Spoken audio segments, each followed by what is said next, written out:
शंकर की आराधना करिए, शिव बाबा को केवल प्रेम के भाव से। कोई कहे कपड़ा बदल लो, नहीं कलेजा बदल लो। कोई कहे ये लगा लो, कोई कहे वह लगा लो, कोई कहे ऐसा करना पड़ेगा, शिव की आराधना करना है तो इतना व्रत करना पड़ेगा, इतनी साधना करना पड़ेगी। उससे कह दो हमें कुछ नहीं आता, हमें तो एक चीज आती है, मुख से कहेंगे श्री शिवाय नमस्तुभ्यम और सवेरे भरेंगे एक लोटा जल, इसके सिवाय हमें कुछ नहीं आता। बोल बम का नारा है,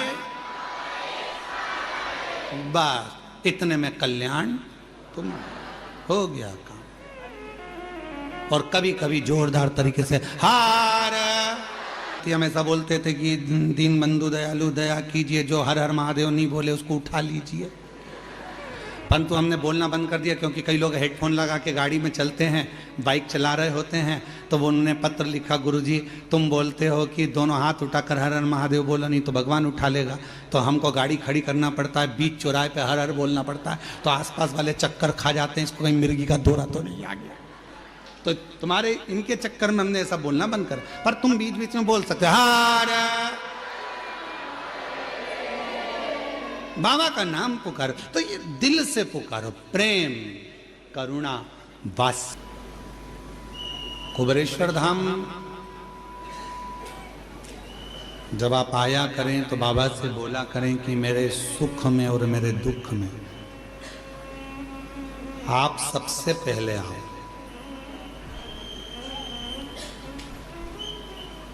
क्यों?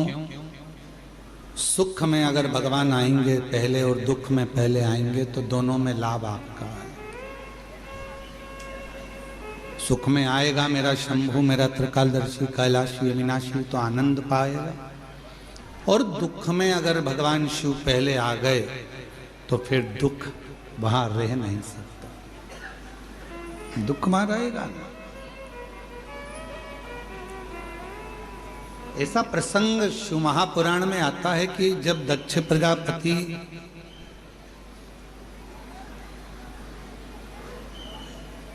ने नगर में सूचना करी कि मेरी बेटी सती का विवाह करना है और इसका स्वयंवर है,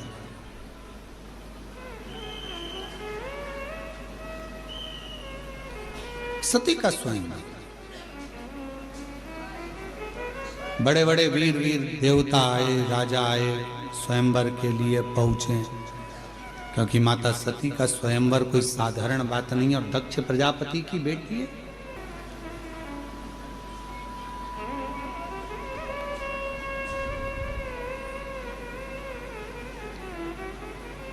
सबको पत्र गया, सबको निमंत्रण गया, पर मेरे देवाधिदेव महादेव के यहां ना तो कोई पत्र गया ना कोई निमंत्रण गया।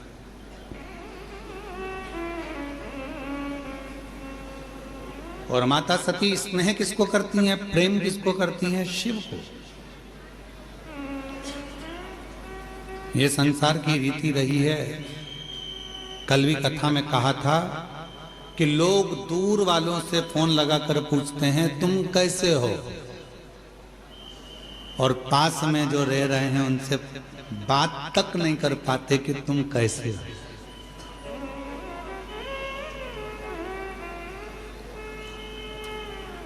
ये दुनिया की रीत है, किसी एक की रीत नहीं है, ये दुनिया की रीत है। दूसरों से जरूर पूछा जाता है आप कैसे हो कैसे हो कैसे हो, पर जो घर में रह रहा है, घर में जो निवास कर रहा है, प्रेशर खोलो बक्सों का, घर में जो निवास कर रहा है, जो रह रहा है, उससे पूछा ही नहीं जाता कि तुम कैसे हो। उसके मन की दशा क्या है, उसके मन का भाव क्या है।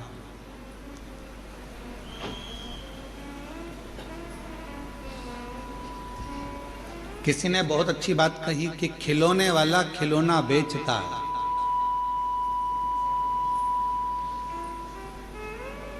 खिलौने वाला खिलौना बेचता है और पूरे गांव के लोगों को, गांव के बच्चों को खुशियां दे देता है।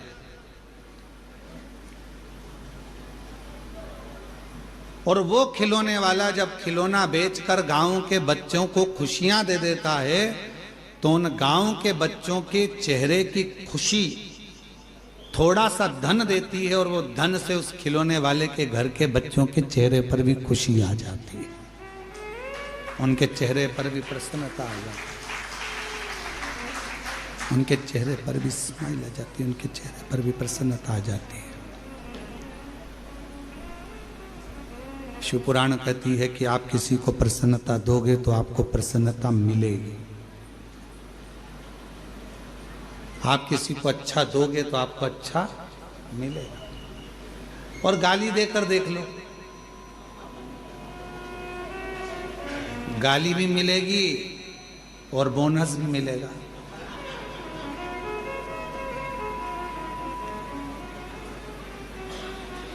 हमने देखा है इसी बाबा के आंगन में, आपके मायके में, ये बाबा कुबेरेश्वर बाबा के आंगन में हमने देखा है, माताएं जब भजन करने बैठती है तो ये वाली माता भजन उठाती है तो ढोलक बजा बजा कितने में दूसरा चालू कर देता है, इंतजार करती है, ये रुकेगी ना मैं गाऊंगी, फिर वो रुकेगी ना मैं गाऊंगी, इंतजार करते, मतलब उसने भजन दिया तो ये भी भजन दे रही है, उसने भजन किया तो वो भी भजन दे रहा।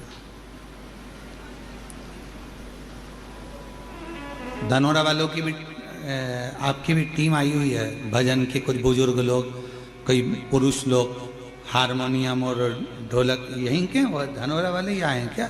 कि कल कोई दूसरी टीम गा रही थी, कोई बाहर से आए होंगे, कोई नीला नीला कुर्ता पहने हुए और बढ़िया चंदन लगाए, हारमोनियम ढोलक और मंजीरे पे भगवान के विरल भक्ति भजन कर रहे थे। अंदर आवाज आ रही थी, हम बड़े प्रेम से सुन रहे थे।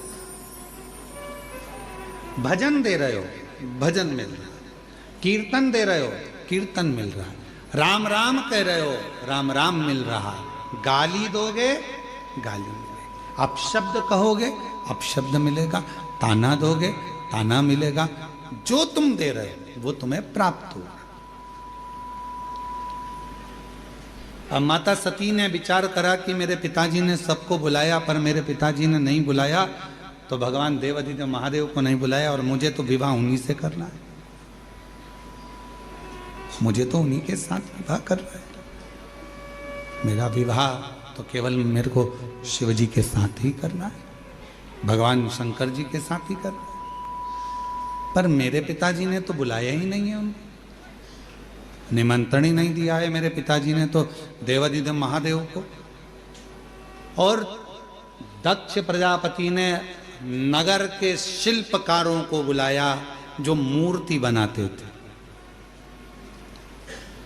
और मूर्ति बनाने वालों को बुलाकर कहा शिल्पकारों को कि एक पत्थर की शंकर जी की प्रतिमा बनाओ और मेरे राज्य के दरवाजे पर लगाओ, जहां से सब अंदर आएंगे तो वो शंकर भगवान को द्वारपाल बना के मेरे दरवाजे पर खड़ा कर दो, जिससे दुनिया के लोगों को लगे कि शिव जी को द्वारपाल बनाया है। शिव जी को द्वारपाल कर रहे हो, ये अच्छी बात नहीं है। भगवान देवाधिदेव महादेव की मूर्ति बनाकर दरवाजे पर बिठा देना, ये कहां की रीति है?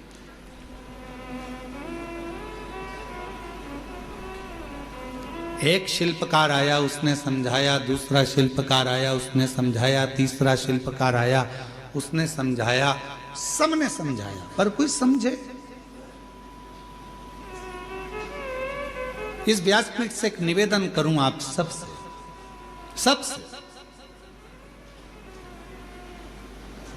अगर यदि आप लोग अपनाएंगे तो कहना उत्तमता है, नहीं तो व्यर्थ बोलना और व्यर्थ बात को रखना ये तो श्रेष्ठता नहीं है। कर सकते हो क्या आप लोग जो हम बोलने जा रहे हैं?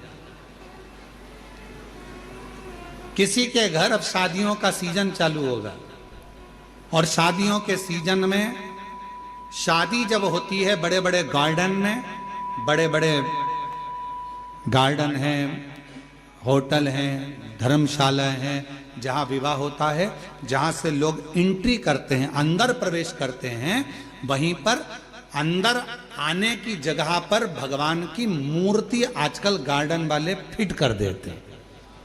बोलो सही है कि गलत है?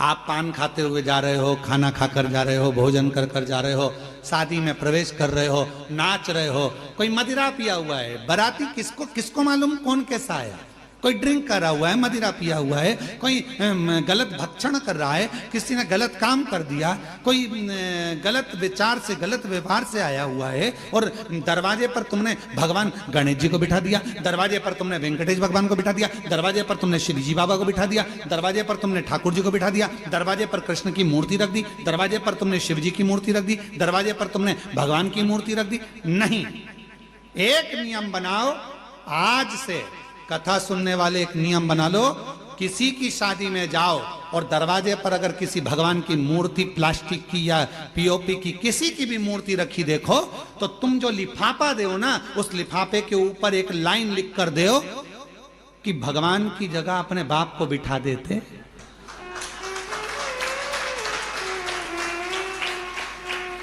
परमात्मा को दरवाजे पर तुम्हारी अगवानी करने के लिए बिठाया। यह सनातन धर्म है, यह हिंदू धर्म है, यह श्रेष्ठता नहीं है। हम अपने पिताजी को अंदर सोफे पर बिठाते हैं, हम अपने दादाजी को सोफे पर बिठाते हैं, हम अपने बुजुर्गों को अंदर घर में बिठाते हैं, आदर करने के लिए अंदर बिठा। और भगवान को तुमने दरवाजे पर लाकर बिठा दिया। कहीं गणेश जी रख दिए, कहीं किसी ने ये वाले देवता रख दिए, किसी ने वो वाले देवता रख दिए। किसी भी देवता को शादी की एंट्री में, शादी के प्रवेश में दरवाजे पर नहीं होना चाहिए। ना जाने कैसे कैसे लोग आते हैं, वहीं पान खाते, थूकते, वहीं दारू पीते, मदिरा पीते, निकल कर जाते, और हमारे देवता उनकी अगवानी करके लिए खड़े हैं। ये कौन सा नहीं, ये ठीक नहीं। गला पकड़ रहा है, ये श्रेष्ठता नहीं है, ये ठीक नहीं है। दरवाजे पर कोई देवता नहीं होना चाहिए। लिख दो लिफाफे के अंदर, अंकल जी हम आपकी शादी में आए थे, बेटे की शादी आपने करी, पर हमको अच्छा नहीं लगा, आपने भगवान को दरवाजे पर द्वारपाल बनाकर बिठा दिया, ये हमको ठीक नहीं लगा। जब 25-50 लिफाफों पर ये लिखा रहेगा, तो अगली बार शादी करने वाला सबसे पहले कान पकड़ेगा और भगवान की मूर्ति को दरवाजे पर अगवानी करने के लिए द्वारपाल बनाकर नहीं लिखेगा। हम सुधरेंगे, जम के बोलो, हम सुधरेंगे, युग सुधरेगा। पहले सुधरना हमें अपन को पड़ेगा। एक नियम, शादियां चालू होगी, 11 के दिन देव उठ जाएंगे, विवाह चालू हो जाएंगे। आप सब जितने आस्था चैनल पर कथा सुन रहे हो, जितने फेसबुक यूट्यूब पर कथा सुन रहे हो, जितने पंडाल में बैठकर कथा सुन रहे हो, बिना संकोच के कोई टेंशन मत लेना कि कोई क्या कहेगा। आग लगे बस्ती में, अपन रहो मस्ती में, क्या किसको रोइए, चादर तान के सोइए। तो अपने को टेंशन लेना नहीं, टेंशन दे के चलो पर लेके मत चलो। अपने को टेंशन नहीं लेना। लिफाफे पे लिख दो सबसे बड़े अक्षर में, आपके घर पर हम आए थे, शादी में होटल में आए, घर पर आए, दरवाजे के बीच में, इधर से लोग निकल रहा है, इधर से लोग निकल रहा है, बीच में तुमने गणेश जी को रख दिया, ये अच्छी बात नहीं। शंकर जी को रख दिया, अच्छी बात नहीं। अयोध्या के राम जी को रख दिया, अच्छी बात नहीं। कृष्ण जी को रख दिया, बाकी बिहारी को रख दिया, ये अच्छी बात नहीं। ये हमें अच्छा नहीं लगा। लिख दो साहब, हमें अच्छा नहीं लगा। ये मूर्ति दरवाजे पर नहीं। अगर रखना ही है तो तुम्हारा दूल्हा दुल्हन का जो स्टेज बने, उस स्टेज के पीछे तुम भगवान को रखो तो तुम्हें आशीर्वाद प्रदान करेंगे। थोड़ा सुधार, और यदि थोड़ा सा भी हम अपनी जिंदगी में सुधार लाएंगे, हम अपने जीवन में थोड़ा सा भी सुधार लाएंगे, हम अपनी जिंदगी में थोड़ा सा भी अगर सुधार लेकर आएंगे, तो ये निश्चित है कि हमारा प्रदेश, हमारा देश सुधरेगा जरूर। थोड़ा सा सुधार। क्या करा दक्ष प्रजापति ने? शिल्पकारों को बुलाया, और शिल्पकारों को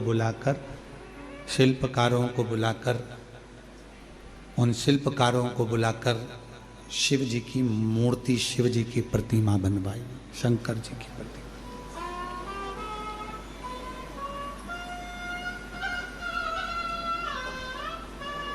एक शिल्पकार ने समझाया, दो ने, प्रेशर नहीं आ रहा है भाई।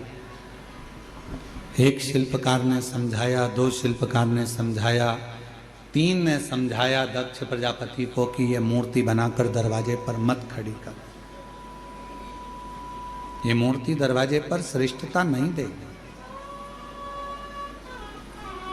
मत खड़ी कर। दक्ष प्रजापति अगर अगवानी करने के लिए तूने द्वार पार भगवान को बना दिया तो बाद में तुझे भुगतना पड़ेगा। जरा विचार करो कि दक्ष प्रजापति को कितना भोगना पड़ा। बकरे का सिर लगा था, शीश कट गया था। उसने शिल्पकारों को केवल एक ही बात कही थी कि मेरी बेटी का स्वयंवर है, मेरी बेटी का, और मेरा मन, मैं दरवाजे पर किसको खड़ा करूं? ये मेरा मन, मेरा राज्य, मेरा महल, मेरा नगर, मेरा मेरा मेरा मेरा मेरा करते रहे। और जब दक्ष प्रजापति का सिर कट गया तो बकरे का सिर लगाया। किसी ने पूछा किसका लगाओ, तो कि बकरे का लगाओ। क्यों? क्योंकि दक्ष प्रजापति कर रहा था कि मेरी बेटी का स्वयंवर, मेरा महल, मेरा नगर। बकरे का सिर लगा दो तो मैं करता रहेगा।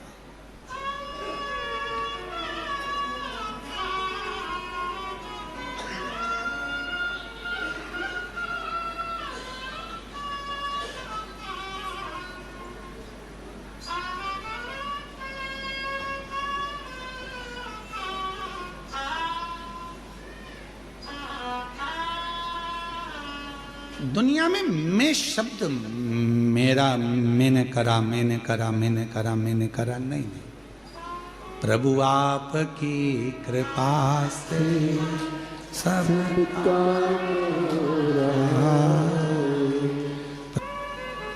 और माँ प्रसूति के पास पहुंचकर माता प्रसूति से कहा कि दक्ष प्रजापति जो ये कर रहे हैं कि भगवान शिव की मूर्ति बनवाकर दरवाजे पर खड़ी कर रहे हैं, ये श्रेष्ठ नहीं है, ये श्रेष्ठ नहीं है। मना करो उनको। माता प्रसूति जी दक्ष प्रजापति को, माता प्रसूति जी ने दक्ष प्रजापति के पास पहुंची और माँ प्रसूति, ये नहीं चल रहे हैं, तुम्हारे उधर की आवाज बढ़ रही जिसका रिटर्न आ रहा है, स्पीकर और ये वाले भी बंद पड़ रहे हैं क्या? माता प्रसूति दक्ष प्रजापति के पास पहुंची और दक्ष प्रजापति के पास जाकर माता प्रसूति ने समझाया, कहा स्वामी मेरा एक कहना मान लीजिए, मेरा निवेदन स्वीकार कर लीजिए। क्या निवेदन है? निवेदन केवल इतना है कि भले आप शिव जी को स्वयंवर में बुलाएं ना बुलाएं, ये अपनी जगह पर है, पर शंकर भगवान की मूर्ति बनाकर दरवाजे पर द्वारपाल बनाकर ना बिठाएं।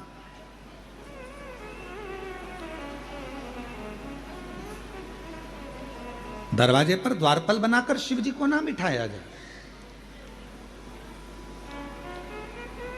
आप बुलाएं, निमंत्रण दें ना दें, आप स्वयंवर में बुलाएं ना बुलाएं, ये आपके ऊपर निर्भर करता है, पर शिव जी को द्वारपाल ना बनाए।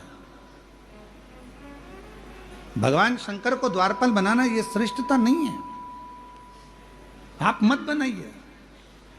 पर दक्ष प्रजापति के भीतर, कल आपको कथा में कहा था कि अलमारी में सामान पड़ा है, शंभु शंभु शंभु शंभु शंभु शंभु। कल कथा, अलमारी के कपड़ों को खाली करना पड़ेगा।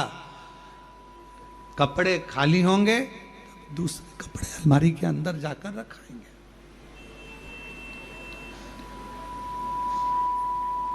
मसालदान के डब्बे हैं, डब्बे के अंदर मसाला भरा पड़ा हुआ है। मसालदान के डब्बे हैं, उन डब्बों के अंदर मसाला भरा पड़ा हुआ है, पहले से मसाला भरा हुआ है, उस डब्बे को थोड़ा सा खाली करना पड़ेगा। और जब हम डब्बों को खाली करेंगे तब उसमें मसाला दूसरा भराएगा, तब उसमें मसाला।